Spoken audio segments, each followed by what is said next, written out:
when I saw a young man standing over there in a 1973, was that sweater from 1974?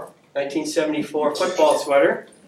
Easy to recognize him, and the reason why I recognize him so easily is the fact that the world could be coming to an end when this young man went to our school, and he would be standing there with this little grin coming out of the corner of his mouth, and it's as if nothing ever perturbed him, you know, whether it was on the field of endeavors in football or rugby. He was always calm, cool, and collected.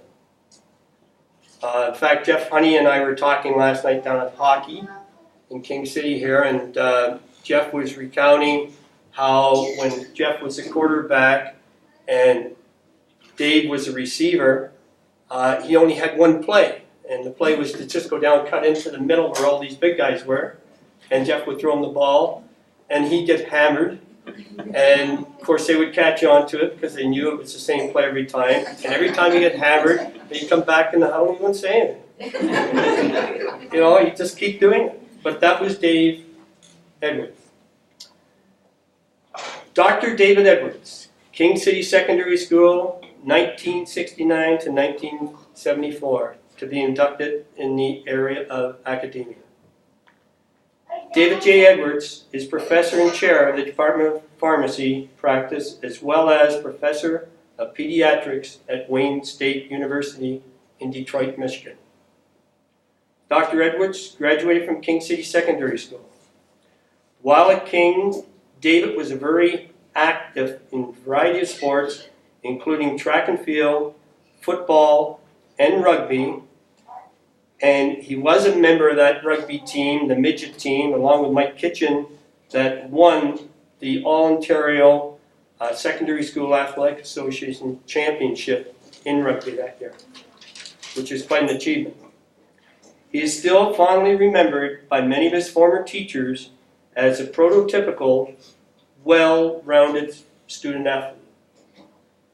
But all these inductees are well-rounded people. After graduating from King, he completed a Bachelor of Science in Pharmacy at the University of Toronto in 1978, and the Doctor of Pharmacy degree from the State University of New York at Buffalo in 1981, where he also undertook postdoctoral fellowship training in the Department of Pharmaceutics. In 1983, Dr. Edwards joined the faculty at Wayne State University. His research is focused on the effect of food, beverages, herbal products, and other drugs on drug metabolism and disposition. In fact, you will probably see one of his textbooks that he co-authored with some other people in the case. He has completed a number of studies investigating the mechanism and significance of the interaction between grapefruit juice and prescription medication. Any of you people are on Lipitor would know about this. You should. Yes, you should. Thank you for that aside. His laboratory was the first to isolate and identify the funicularium. What is it, David? Furanocin. Thank you, David. Boy. Don't try to read his book. I tried to read a page and took about 15 minutes to know what it says. As a potential cause of this interaction. In addition, he holds a United States patent related to the use of natural compounds in grapefruit juice to improve the absorption of drugs by blocking metabolism in the cells in the intestinal wall. Are you all still with me? Dr. Edwards has published more than 70 research papers in pharmacy, clinical pharmacology, and medical journals, and is the co-author of the textbook Evaluating Drug Literature, a Statistical Approach. It's not on the bestseller list, by the way. He was elected as a fellow of the American College of Clinical Pharmacy in 1992, and serves on the editorial board of the journal Clinical Pharmacology and Therapeutics. An example of the esteem in which David is held is the fact that he has been voted Instructor of the Year 10 times by pharmacy students at Wayne State University.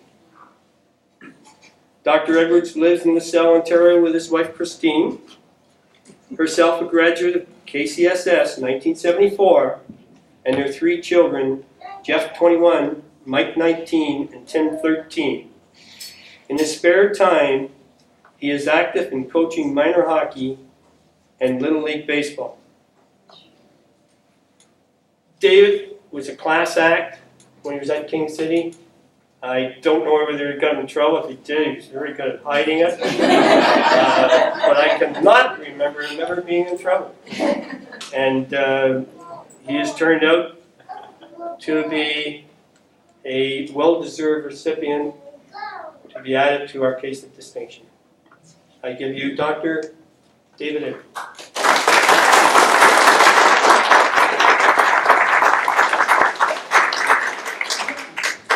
Thank you very much, Mr. Sargentson. I think of all the things he said, the best was when he saw the young man over there. Which, at that point, I didn't know who he was talking about. It's been exactly 30 years since I graduated from KCSS, and I am wearing my old football shirt, and you can see it still fits me perfectly. The only thing I don't understand is how I ever wore equipment underneath that. I can only assume that I didn't actually wear equipment when I played football. One of the really nice things about getting this honor is the opportunity to come back and say thank you to an institution and to a group of teachers that really were instrumental in any success that I might have had subsequently. When you're in high school, you don't really have any perspective on the quality of the education that you're receiving, and given the way most teenagers think, you pretty much assume that your teachers really don't know anything and that you're receiving a terrible education. But in my case, it was evident pretty quickly that I had received a really special education at KCSS. I went into a program at university that was pretty difficult to get into. Everybody in the program had very high grades, and yet it was obvious very quickly that a lot of those individuals were not well prepared for university. And so I'm very thankful to the staff at KCSS for having a very rigorous and a very high quality academic program that really prepared me for university and well beyond university as well. Some of the teachers that I had at that time, Tom Ellison, George Gould, certainly Mr. Sargentson. By the way, I never called you Sarge when I was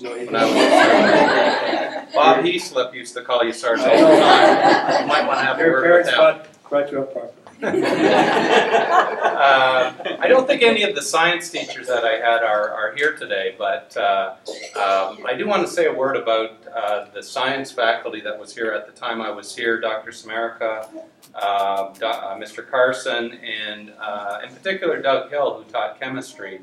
And I really owe a debt of gratitude to those individuals, and especially Mr. Hill, because a lot of my life since I left here has revolved around chemistry and science, and really those individuals were the ones who really stimulated my interest in those fields. So thank you to the committee for this honor, and once again thank you to all of the former faculty who are here and former faculty who aren't here for everything that they've done for me. Thanks a lot.